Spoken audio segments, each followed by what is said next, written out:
തദ്ദേശ തെരഞ്ഞെടുപ്പിൽ തലസ്ഥാനമടക്കം 7 ജില്ലകൾ വിധി എഴുതുന്നു. തിരുവനന്തപുരം, കൊല്ലം, പത്തനംതിട്ട, ആലപ്പുഴ, കോട്ടയം, എറണാകുളം, ഇടുക്കി ജില്ലകളാണ് വോട്ടെടുപ്പ് പുരോഗമിക്കുന്നത്. 5 മണിക്കൂർ പിന്നിടുമ്പോൾ പോളിംഗ് 40% എത്തി. ഏറ്റവും കൂടുതൽ പോളിംഗ് ആലപ്പുഴയിലും കുറവ് തിരുവനന്തപുരത്തുമാണ്. വിവരങ്ങളുമായി തിരുവനന്തപുരത്ത് നിന്ന് ശ്രീനന്ദ SP, MS വീണ എന്നിവർ, കൊല്ലത്ത് നിന്ന് മനോജ്, പത്തനംതിട്ടയിൽ നിന്ന് ഗോകുൽ രമേശ്, കൊച്ചിയിൽ നിന്ന് നിഷ ദിലീപും രേഷ്മ ബാബുവും, ഇടുക്കിയിൽ നിന്ന് സുബിൻ തോമസ് എന്നിവർ ഒപ്പം ചേരും. ആലപ്പുഴയിൽ നിന്ന് സുധീഷ് ഗോപാലും, കോട്ടയത്ത് നിന്ന് അരുൺ കൊടുങ്ങൂരും ഉണ്ടാകും. ആദ്യം കൊല്ലത്ത് നിന്ന് മനോജ് ചേരുന്നുണ്ട്. മനോജ്, വലിയ തിരക്കായിരുന്നു കൊല്ലത്ത് രാവിലെ. ഇപ്പോഴും അത് തുടരുന്നുണ്ടോ? ആകെ എടുത്താൽ 40% ആകുന്നു 12 മണിവരെ.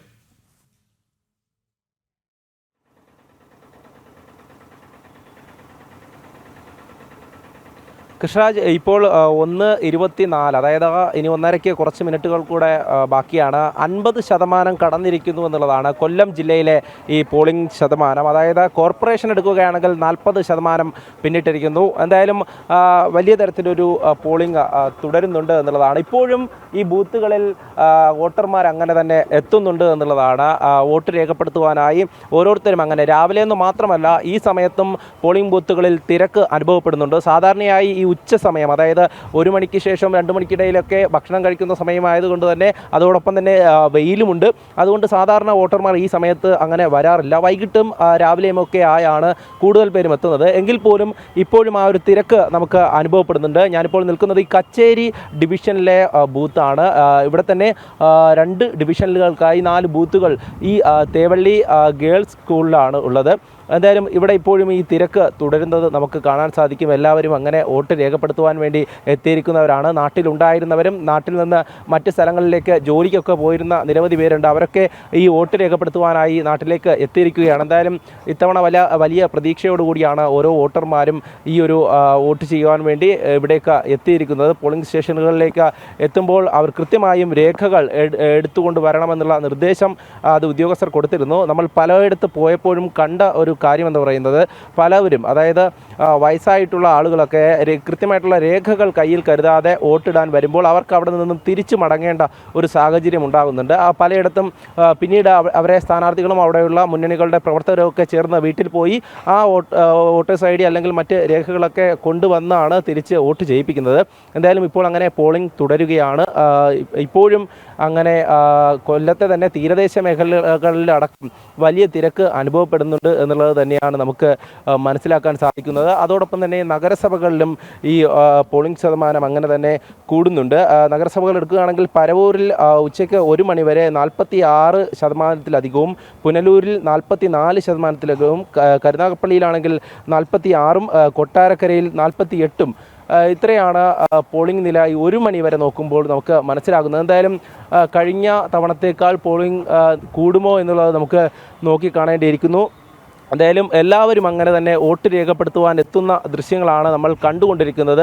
അതിൽ മുന്നണികളൊക്കെ വലിയ പ്രതീക്ഷയുമായി ഈ പോളിംഗ് കേന്ദ്രത്തിൻ്റെ പരിസരത്ത് തന്നെയുണ്ട്. അവരൊക്കെ തന്നെ വരുന്ന വോട്ടർമാരെ കാണുന്നുണ്ട്. പക്ഷേ പോലീസ് ഉദ്യോഗസ്ഥർ കൃത്യമായും പല ബൂത്തുകളിലും അവിടെ സുരക്ഷയ്ക്കായി നിൽക്കുന്നവർ പാർട്ടി പ്രവർത്തകരെ ഈ പോളിംഗ് സ്റ്റേഷൻ്റെ പരിധിക്കുള്ളിലേക്ക് കയറ്റി വിടില്ല എന്നുള്ളതാണ്. കാരണം ഈ വോട്ട് ചെയ്യുന്ന സമയത്ത് അവരെ വോട്ടർമാരെ സ്വാധീനിക്കുവാനുള്ള അവകാശം ഇപ്പോൾ പാർട്ടി പ്രവർത്തകർക്ക് ഇല്ല എന്നുള്ളതാണ്. സ്ഥാനാർത്ഥികൾക്ക് കൃത്യമായിട്ടുള്ള ID കാർഡ് കൊടുത്തിട്ടുണ്ട്. അവർക്ക് ഈ പോളിംഗ് കേന്ദ്രത്തിന് വരാം.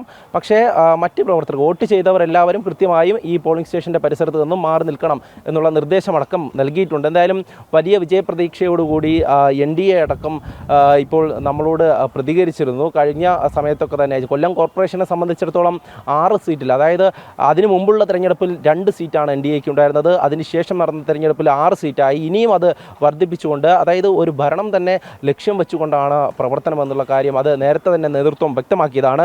ഇത്തവണ അതിലേക്കുള്ള ഒരു ചവിട്ടുപടി എന്നുള്ള വണ്ണം പ്രചരണ സമയത്ത് തന്നെ വലിയ തരത്തിലുള്ള വികസന സന്ദേശയാത്രയടക്കം നടത്തി അങ്ങനെ ജനങ്ങളിലേക്ക് ഇറങ്ങിച്ചെല്ലുവാൻ സാധിച്ചു എന്നുള്ളത് തന്നെയാണ്. എന്തായാലും വോട്ട് ചെയ്തവരൊക്കെ തന്നെ ഇവിടെ നിന്നും മടങ്ങുന്നുണ്ട്. അതോടൊപ്പം തന്നെ വോട്ട് ചെയ്യാനായി എത്തുന്നവരുണ്ട്. വാഹനങ്ങൾക്ക് കൃത്യമായിട്ടുള്ള ക്രമീകരണമുണ്ട്. പോലീസ് ഉദ്യോഗസ്ഥരെ ഈ റോഡിലടക്കം വിന്യസിച്ചുകൊണ്ട് പ്രത്യേകമായും ഈ വാഹനങ്ങളെ നിയന്ത്രിച്ചുകൊണ്ട് ഇവിടേക്ക് വോട്ടർമാർക്ക് എത്തുവാനുള്ള സൗകര്യങ്ങൾ ഒരുക്കി കൊടുക്കുന്നുണ്ട്. എന്തായാലും ഈ പോളിംഗ് ശതമാനം ഇങ്ങനെ തന്നെ കൂടിക്കൊണ്ടിരിക്കുന്നത് വലിയ പ്രതീക്ഷയാണ് നൽകുന്നത്. സാധാരണയായി കുറയുകയാണ് പതിവ് പലയിടത്തും. അത്തരത്തിൽ പോളിംഗ് ശതമാനം കുറയുമ്പോൾ മുന്നണികൾക്കും ആശങ്കയാണ്.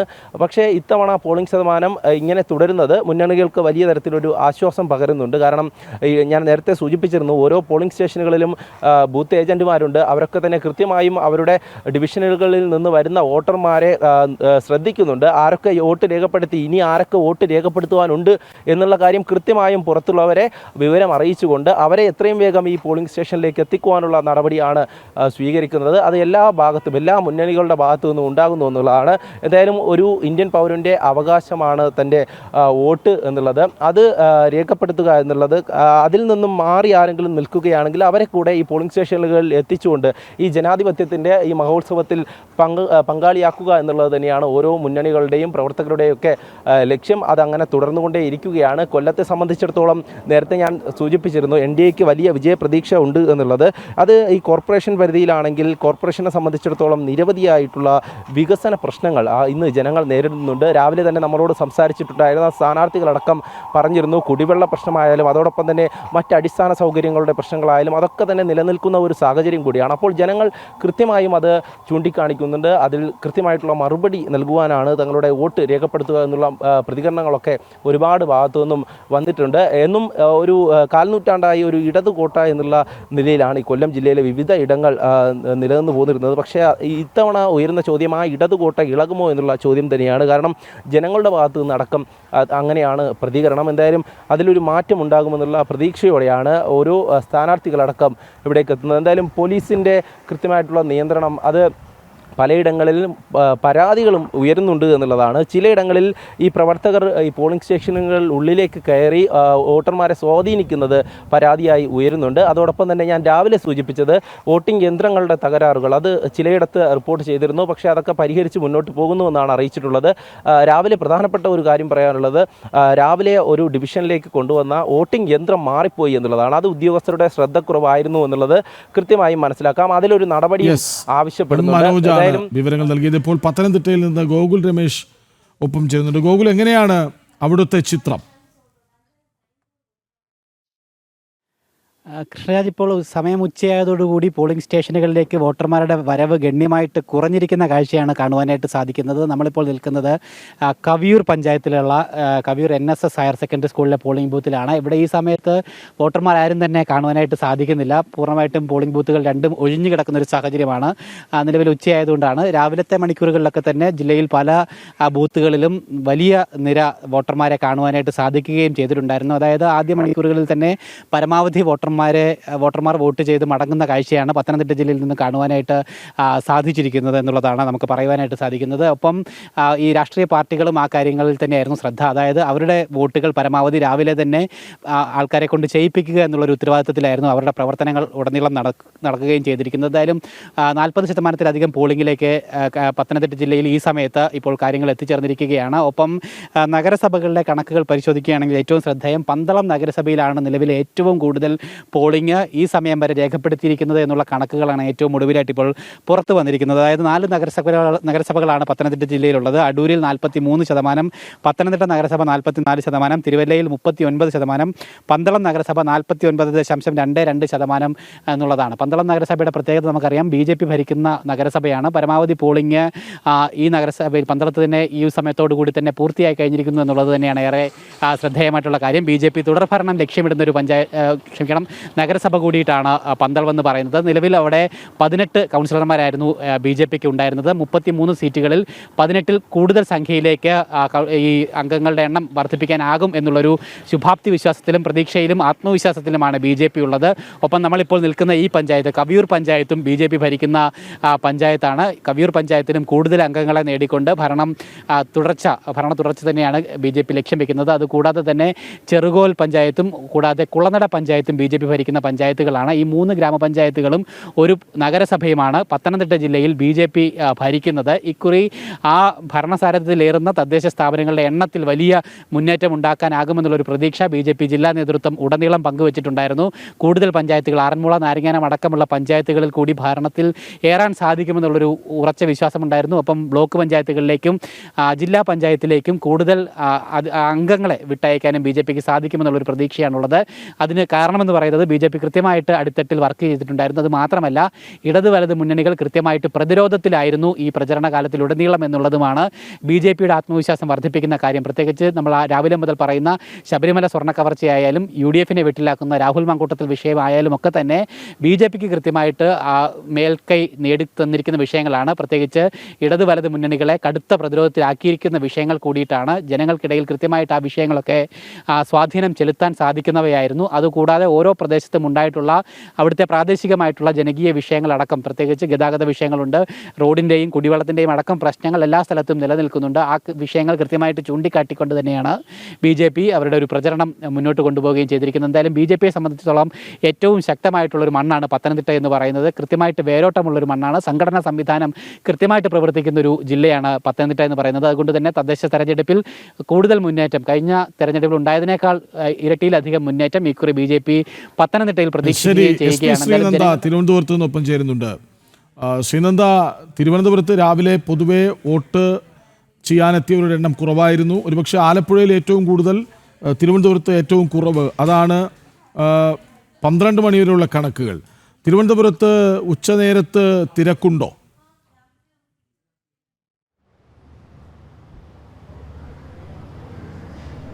കൃഷ്ണരാജ് പറഞ്ഞതുപോലെ തന്നെയാണ് തിരഞ്ഞെടുപ്പ് തിരുവനന്തപുരത്ത് വലിയ തിരക്ക് നമുക്ക് രാവിലെ വരെ അനുഭവപ്പെട്ടിട്ടില്ല എന്ന് വേണം പറയാൻ. പക്ഷേ ഉച്ചയോട് ആയപ്പോഴേക്കും കുറച്ച് ആൾക്കാരൊക്കെ വന്നു തുടങ്ങിയിട്ടുണ്ട് എന്നാണ് മനസ്സിലാക്കുന്നത്. അതിന് തിരഞ്ഞെടുപ്പിൻ്റെ ഒരു ആവേശം തിരുവനന്തപുരത്തിന് അങ്ങറ്റത്തോളം എത്തിയിട്ടില്ല എങ്കിൽ കൂടി ആളുകൾ എല്ലാവരും തന്നെ വോട്ടിടാനായി തങ്ങളുടെ വോട്ട് കൃത്യമായി ഇവിടെ രേഖപ്പെടുത്താൻ വേണ്ടി എത്തിച്ചേരുന്ന ഒരു കാഴ്ച നമുക്ക് കാണാൻ സാധിക്കുന്നുണ്ട്. ഇപ്പോൾ ഞാൻ നിൽക്കുന്നത് കോട്ടൺ ഹിൽ സ്കൂളിലാണ്. ഒരു മെയിൻ കേന്ദ്രമാണ്, വോട്ട് ഇലക്ഷൻ്റെ പോളിങ്ങിൻ്റെ ഒരു മെയിൻ കേന്ദ്രമാണ് ഇവിടെ. പക്ഷേ രാവിലെ ഉള്ള അത്രയും തിരക്ക് ഇവിടെ നമുക്ക് ഇപ്പോൾ കാണാൻ സാധിക്കുന്നില്ല എന്നാണ് നമുക്ക് മനസ്സിലാക്കുന്നത്. കാരണം വളരെ ആൾ കുറവാണ്. രാവിലെ ഇത് അപേക്ഷിച്ച് നോക്കുമ്പോൾ ആളുകൾ കൂടുതലാണ്. കൃഷ്ണരാജ് പറഞ്ഞതുപോലെ തന്നെ മറ്റ് ജില്ലകളെ അപേക്ഷിച്ച് 7 ജില്ലകളെ മറ്റ് ജില്ലകളെ അപേക്ഷിച്ച് തിരുവനന്തപുരത്ത് ആളുകൾ വോട്ടിടാൻ എത്തുന്നത് വളരെ കുറവാണെന്നാണ് നമുക്ക് മനസ്സിലാക്കാൻ സാധിക്കുന്നത്. എന്തായാലും വോട്ട് മറ്റ് കൊല്ലം അടക്കമുള്ള ജില്ലകളിൽ വളരെ മികച്ച പോളിംഗ് രേഖപ്പെടുത്തിയിട്ടുണ്ട് എന്ന് മനസ്സിലാക്കുന്നു. എന്തായാലും പ്രീ പോളിംഗ് ഇതും എല്ലാ പ്രകാരം 7 മണിക്കാണ് പോളിംഗ് ആരംഭിച്ചത്. ഇന്ന് 6 മണി വരെയാണ് പോളിംഗ് നടപടികളൊക്കെ നടക്കുന്നത്. എന്തായാലും ഈ ഒരു 6 മണിക്കൂർ കഴിയുമ്പോഴേക്കും വലിയ മികച്ച രീതിയിൽ അല്ലെങ്കിൽ കൂടി പോളിംഗ് എല്ലാം കൃത്യമായി തന്നെയാണ് മുന്നോട്ട് പോകുന്നത്. സ്ഥാനാർത്ഥികളെല്ലാവരും തന്നെ വോട്ടിട്ട ശേഷം മടങ്ങി എന്ന് മനസ്സിലാക്കുന്നു. കുറച്ച് മുൻപായി കോട്ടൺ സ്കൂളിലാണ് നമ്മുടെ രത്തൻ യു കേൽഖർ വോട്ട് രേഖപ്പെടുത്തിയത്. വോട്ട് രേഖപ്പെടുത്തിയ ശേഷം എല്ലാവരും മടങ്ങുന്ന ഒരു സാഹചര്യമുണ്ടായി. എന്തായാലും പ്രമുഖ നേതാക്കൾ എല്ലാവരും തന്നെ വോട്ട് രേഖപ്പെടുത്തിയിട്ടുണ്ട് എന്നാണ് മനസ്സിലാക്കുന്നത്. കുറച്ച് ആൾക്കാരൊക്കെ വോട്ട് രേഖപ്പെടുത്താൻ വേണ്ടി എത്തിക്കഴിഞ്ഞിരിക്കുന്നു. എല്ലാവരും വോട്ട് ഇടുന്നതിൻ്റെ ഒരു തിരക്കിലൊക്കെയാണ്. എന്തായാലും കൃത്യമായി തന്നെയാണ് നടപടികളെല്ലാം തന്നെ ഇവിടെ നടന്നുകൊണ്ടിരിക്കുന്നത്. കോട്ടൺ ഹിൽ സ്കൂളിലാണ് നിൽക്കുന്നത്. ഇവിടെയും വളരെ കൃത്യമായ രീതിയിലാണ്. പക്ഷേ തിരക്ക് വളരെ കുറവാണ്. ഇനി വൈകുന്നേരം അടുക്കുമ്പോഴേക്കും തിരക്ക് എങ്ങനെയാകുമെന്നൊരു കാര്യത്തിൽ നമുക്കൊരു വ്യക്തത വരേണ്ടത്. എന്തായാലും വളരെ മികച്ച രീതിയിലുള്ള ഒരു പോളിംഗ് ആണ് ഇപ്പോൾ നടന്നുകൊണ്ടിരിക്കുന്നത്. വൈകുന്നേരത്തോടു കൂടി ഈ ഒരു പോളിംഗ് ശതമാനം ഉയർന്നേക്കാം എന്നൊരു കാര്യമാണ് നമുക്ക് ഈ മണിക്കൂറിൽ നൽകാൻ കഴിയുന്നത്. കൃഷ്ണരാജ്, ശ്രീനന്ദയാണ് ഒപ്പം ചേർന്ന്. തിരുവനന്തപുരത്ത് അല്ലെങ്കിലും ലോക്സഭാ തെരഞ്ഞെടുപ്പിൽ പോലും നഗരപ്രദേശങ്ങളിൽ പോളിംഗ് അത്ര കാര്യമായി ഉണ്ടാകാറില്ല. ഒരുപക്ഷെ ലോക്സഭാ തെരഞ്ഞെടുപ്പിലും നിയമസഭാ തെരഞ്ഞെടുപ്പിലും ഒക്കെ കുറഞ്ഞ പോളിംഗ് രേഖപ്പെടുത്തുന്ന ഒരു പരിധി കൂടിയാണ് അത്. വിവരങ്ങൾ നൽകുകയെന്ന് SP ശ്രീനന്ദ.